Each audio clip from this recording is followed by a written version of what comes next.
ಕೋಲಾರ ಜಿಲ್ಲೆಯ ಪಕ್ಕದಲ್ಲೇ ಮತ್ತೊಂದು ಚಿನ್ನದ ಗಣಿನ ಅನ್ನುವ ಪ್ರಶ್ನೆ ಮೂಡ್ತಾ ಇದೆ. ಚಿಕ್ಕಬಳ್ಳಾಪುರ ಜಿಲ್ಲೆಯಲ್ಲಿ ಚಿನ್ನದ ಬೇಟೆ ಆರಂಭ ಆಗಿದೆ. ಗುಡಿಬಂಡೆ ಸುತ್ತಮುತ್ತ ಹೆಲಿಕಾಪ್ಟರ್ ಮೂಲಕ ವಾಯುಗಾಮಿ ಸಮೀಕ್ಷೆ ನಡೀತಾ ಇದೆ. ಕೋಲಾರ ಜಿಲ್ಲೆಯ ಅಲ್ಲಿ ಮತ್ತೊಂದು ಚಿನ್ನದ ಗಣಿ ಪತ್ತೆ ಆಗುತ್ತಾ ಅನ್ನುವ ಒಂದು ಪ್ರಶ್ನೆ ಮೂಡ್ತಾ ಇದೆ. ಚಿಕ್ಕಬಳ್ಳಾಪುರ ಜಿಲ್ಲೆಯಲ್ಲಿ ಚಿನ್ನದ ಬೇಟೆ ಆರಂಭ ಆಗಿದೆ. ಗುಡಿಬಂಡೆ ಸುತ್ತಮುತ್ತ ಹೆಲಿಕಾಪ್ಟರ್ ಮೂಲಕ ವಾಯುಗಾಮಿ ಸಮೀಕ್ಷೆ ನಡೆಸ್ತಾ ಇದೆ. ಜಿಯೋಲಾಜಿಕಲ್ ಸರ್ವೆ ಆಫ್ ಇಂಡಿಯಾ ವತಿಯಿಂದ ಸರ್ವೆ ನಡೀತಾ ಇರತಕ್ಕಂಥದ್ದು. ತೀವ್ರ ಕುತೂಹಲ ಮೂಡಿಸಿರುವಂಥ ಕಾರ್ಯಾಚರಣೆ ಇದು. ಭೂಮಿಯ ಆಳದಲ್ಲಿರುವ ಖನಿಜ ಸಂಪತ್ತಿನ ದತ್ತಾಂಶ ಸಂಗ್ರಹ ಮಾಡ್ತಾ ಇದ್ದಾರೆ. ಸಂಗ್ರಹಿಸ್ತಾ ಮತ್ತು ದತ್ತಾಂಶಗಳನ್ನು ಪರಿಶೀಲಿಸ್ತಾ ಇರುವ ವಿಜ್ಞಾನಿಗಳು ನೋಡಿ. ಕೋಲಾರ ಜಿಲ್ಲೆಯ ಪಕ್ಕದಲ್ಲಿ ಮತ್ತೊಂದು ಚಿನ್ನದ ಗಣಿ ಪತ್ತೆ ಆಗುತ್ತಾ ಅನ್ನುವ ಒಂದು ಪ್ರಶ್ನೆ. ಚಿಕ್ಕಬಳ್ಳಾಪುರ ಜಿಲ್ಲೆಯ ಅಲ್ಲಿ ಚಿನ್ನದ ಬೇಟೆ ಆರಂಭ ಆಗಿದೆ. ಗುಡಿಬಂಡೆ ಸುತ್ತಮುತ್ತ ಹೆಲಿಕಾಪ್ಟರ್ ಮೂಲಕ ವಾಯುಗಾಮಿ ಸಮೀಕ್ಷೆ ನಡೀತಾ ಇರತಕ್ಕಂಥದ್ದು. ಜಿಯೋಲಾಜಿಕಲ್ ಸರ್ವೆ ಆಫ್ ಇಂಡಿಯಾದವರು ಈ ಒಂದು ಸರ್ವೆ ಮಾಡ್ತಾ ಇದ್ದಾರೆ. ತೀವ್ರ ಕುತೂಹಲ ಮೂಡಿಸಿದೆ ಈ ಕಾರ್ಯಾಚರಣೆ.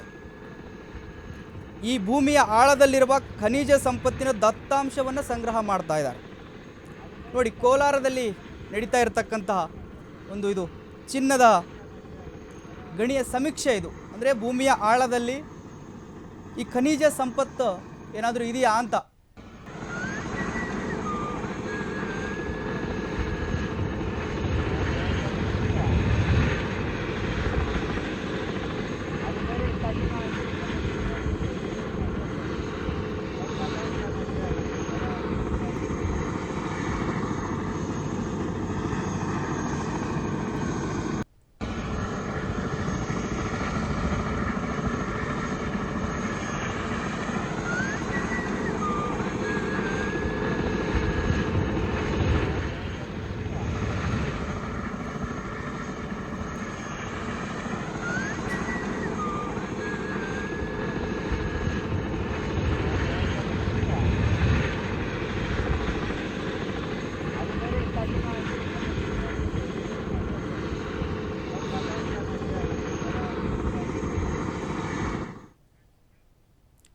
ಡೀಟೇಲ್ಸ್ ಕೊಡ್ತಾರೆ ಇದರ ಬಗ್ಗೆ ನಮ್ಮ ರಿಪೋರ್ಟರ್ ಶ್ರೀನಿವಾಸ್. ಇದು ಒಂದು ಕೋಲಾರದಲ್ಲಿ ನಡೀತಾ ಇದೆ ಅಂತ, ಅಂದರೆ ಇದು ಖನಿಜ ಸಂಪತ್ತಿನ ಸಮೀಕ್ಷೆ ನಡೀತಾ ಇದೆ. ಅಂದರೆ ಕೋಲಾರದ ಚಿಕ್ಕಬಳ್ಳಾಪುರ ಜಿಲ್ಲೆಯಲ್ಲಿ ನಡೀತಾ ಇರತಕ್ಕಂಥದ್ದು. ಇದರ ಬಗ್ಗೆ ಹೆಚ್ಚಿನ ಡೀಟೇಲ್ಸ್ ಕೊಡೋದಾದ್ರೆ ಶ್ರೀನಿವಾಸ್. ಖಂಡಿತ ಮದೇವ್, ಏನೊಂದು ಕೋಲಾರ ಕೆಜಿಎಫ್ ಬೆನ್ನಲ್ಲೇ ಈಗ ಚಿಕ್ಕಬಳ್ಳಾಪುರದಲ್ಲೊಂದು ಜಿಲ್ಲೆಯಲ್ಲಿ ಚಿನ್ನದ ಬೇಟೆ ಆರಂಭವಾಗಿದೆ ಅಂತ ಹೇಳ್ಬೋದು. ಇನ್ನು ಕೋಲಾರ ಪಕ್ಕದಲ್ಲಿರುವ ಮತ್ತೊಂದು ಚಿನ್ನದ ಗಣಿ ಬೀಳುತ್ತಾ ಎಂಬುವಂತಹ ಸಂಶಯನೂ ಸಹ ಈಗ ಎದುರಾಗಿರುವಂತದ್ದು. ಇನ್ನು ಗಡಿ ಭಾಗಕ್ಕೆ ಹೈಟೆಕ್ ಸರ್ವೆ ಮುಖಾಂತರ ಒಂದು ಚಿನ್ನದ ಪದರಕ್ಕೆ ಪ್ರಾರಂಭ ಮಾಡ್ತಿರೋದು. ಇನ್ನು ಆಂಧ್ರದ ಕದ್ರಿ ಹಾಗೂ ಕರ್ನಾಟಕದ ಗುಡುಬಂಡೆ ಸುತ್ತಮುತ್ತಲಿನ ಹೆಲಿಕಾಪ್ಟರ್ ಮೂಲಕ ವಾಯುಗಾಮಿ ಒಂದು ಸಮೀಕ್ಷೆಯನ್ನು ನಡೆಸಿರುವಂತದ್ದು. ಯಾಕಂದ್ರೆ ಹೆಲಿಕಾಪ್ಟರ್ ಮೂಲಕವೇ ಸಹ ವಾಯುಗಾಮಿ ಸಮೀಕ್ಷೆಯನ್ನು ನಡೆಸಿರುವುದು. ಇನ್ನು ಗುಡುಬಂಡೆ ಸುತ್ತಮುತ್ತಲೂ ಸಹ ಒಂದು ಸಮೀಕ್ಷೆ ನಡೆಸಿರುವಂತದ್ದು. ಇನ್ನು ಮಣ್ಣಲ್ಲಿ ಅಡಗಿದೆಯೇ ಬಂಗಾರ ಎಂಬುವಂತಹ ನಿಟ್ಟಿನಲ್ಲಿ ಸಹ ಇವತ್ತು ಇನ್ನೊಂದು ಸರ್ಚ್ ಮಾಡ್ತಿರುವಂತದ್ದು. ಇನ್ನು ಜಿಯೋಲಜಿಕಲ್ ಮತ್ತು ಸರ್ವೆ ಆಫ್ ಇಂಡಿಯಾ GSI ವತಿಯಿಂದ ಈ ಒಂದು ಸರ್ವೆ ನಡೆಯುತ್ತಿದೆ ಅಂತಾನೆ ಹೇಳ್ಬೋದು. ಸತತವಾಗಿ 3 ದಿನಗಳ ಕಾಲ 3 ದಿನದಿಂದ ಈ ಒಂದು ಸರ್ವೆನು ಸಹ ನಡೆಯುತ್ತಿದೆ ಅಂತ ಹೇಳ್ಬೋದು.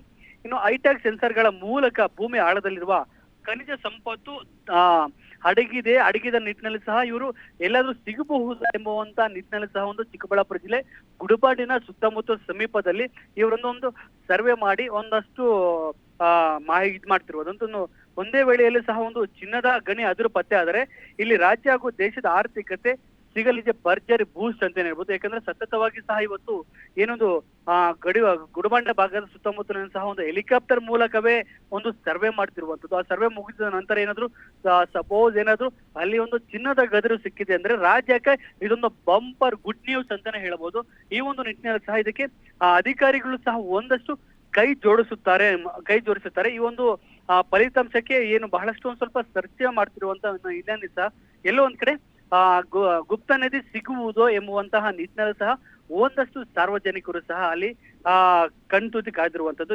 ಒಟ್ಟಾರೆಯಾಗಿ ಸಹ ಕೋಲಾರ ಗಡಿಭಾಗ ಬಿಟ್ಟ ನಂತರ ಇನ್ನು ಚಿಕ್ಕಬಳ್ಳಾಪುರಕ್ಕೆ ಏನದೊಂದು ಚಿನ್ನದ ನಿಕ್ಷೇಪ ಸಿಗುವಂತಹ ಭರ್ಜರಿ ಗುಡ್ ನ್ಯೂಸ್ ಅಲ್ಲಿ ಇದೆ ಎಂಬುದು ಕಾದು ನೋಡಬೇಕಾಗಿದೆ.